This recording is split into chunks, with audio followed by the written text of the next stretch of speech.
Catch up on all the live shows right here on africatechradio.com. Welcome to Cruise Control with Mide Daniel on Africa Tech Radio. And today, as usual, we're going to be discussing what's happening with all your favorite social media applications and their owners. Once again, I'm asking this: is AI coming for our jobs? So LinkedIn owners, Microsoft, have recently announced a fresh round of job cuts. And this time it is affecting about 3% of their 20,000 staff strength. So the jobs affected are across the engineering, talent, and finance teams. We know that LinkedIn makes their money through job listings and premium subscriptions, and is used by recruiters around the world. And it has about 950 million users. And while they continue to sign up new members, we cannot be saying the same thing. We cannot say the same thing about staff. In recent times, there have been tens of thousands of layoffs in technology companies, including Amazon, Meta, and even Google's parent company, Alphabet. Even Microsoft itself announced 10,000 redundancies not too long ago. And one thing that all these companies have in common is that they have been investing heavily in AI-powered technology, such as ChatGPT that is backed by Microsoft and Bard that is owned by Google. Could this be the reasons for all these layoffs? How much more redundancies till the tech workforce is almost completely AI-powered? WhatsApp is adding passkey access, which is a way to provide more secure login for users, negating the use of text-based keywords. So passkeys will enable you be able to use your device's Face or Touch ID to log in, providing a safer, faster logon process that is less vulnerable to hacking. Also, the passcodes are utilized with advanced cryptography, providing even more security in the login process. Now, in line with this advancing technology development, many platforms are now moving to support passkey access, with apps like LinkedIn, X formerly Twitter, and TikTok all moving to integrate passkey protection in recent months. Google is also prompting users to use passkeys, which is a way to phase out password use entirely in the near future.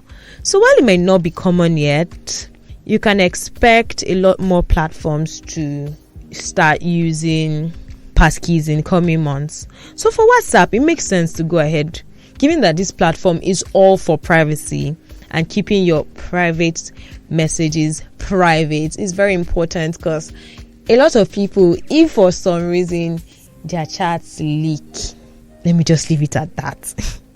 Anyway, WhatsApp users can set up passkey access from their settings in the latest version of the app.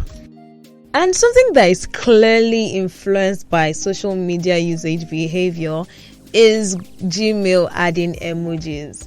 So Google has announced that it is adding emoji reactions into Gmail, giving you a quicker and simpler way to respond to your emails without having to use actual words to express yourself. So starting this month, those that have personal Gmail accounts will see a smiley face icon appear below their messages on mobile and desktop. So when you click on it, you can select an emoji from the menu, then simply tap on the one that you want to send. Or if a recipient already used the perfect emoji, then you can just click on that to add it on. Now, so it may seem unnecessary, maybe a bit messy, but WhatsApp emoji reactions has been very helpful. It's like the bomb when somebody sends you a message and you just react with a love or a thumbs up or something like that. So in terms of contextual behaviors, it makes sense as more and more people are now accustomed to sending quick responses to a message with a simple emoji response.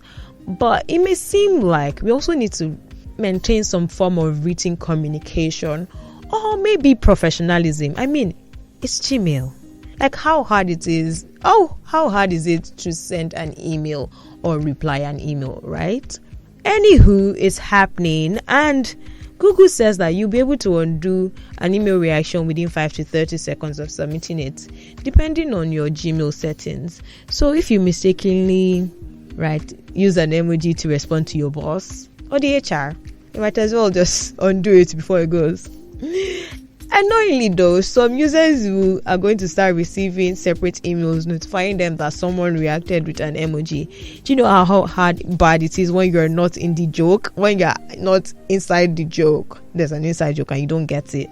And this is because the new system is designed to work only with the latest version of Gmail app. So if you're using an older variation, it may not exactly function as intended. A lot of reactions on X, formerly Twitter, have cracked me up. But the one that stood up to me the most is when someone said, imagine you send your CV to a recruiter and then the person reacts with a smiling emoji. Oh my god, I can't even say it without laughing. But how sad would that be? Again, it does make sense given the broader adoption of reactions as a quick response option. But it feels like we should have left it out of email. Let's leave emails to be professional, I beg. A new investigation has found that X, formerly Twitter, is restricting links to what he considers rival platforms, with users of apps like WhatsApp, Messenger, and some others seeing significant load time delays while linking through from X. So X, formerly known as Twitter, is now slowing down traffic on links to WhatsApp and at times Mark's Meta Messenger app, or let's say Meta's Messenger app. It was discovered that the links to these sites were delayed by an average of about 2.5 seconds. And though it may not seem like a massive delay, it's in practical application it actually is. It seems like X is looking to stop users from switching to these other platforms, as it offers its own variation of the same, or it may have rival features coming.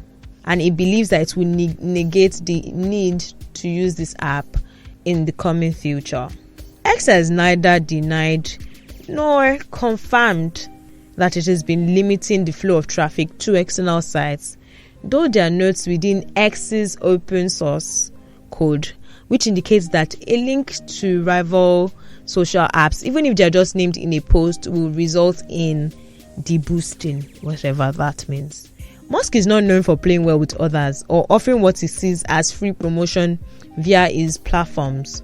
So for Elon, all publicity is valuable, and as such, it makes sense that it will not reflect well on essentially giving his competition a leg up for free within his planned Everything app. We are waiting and watching for the new features that will come out within this app, or let's say Everything app.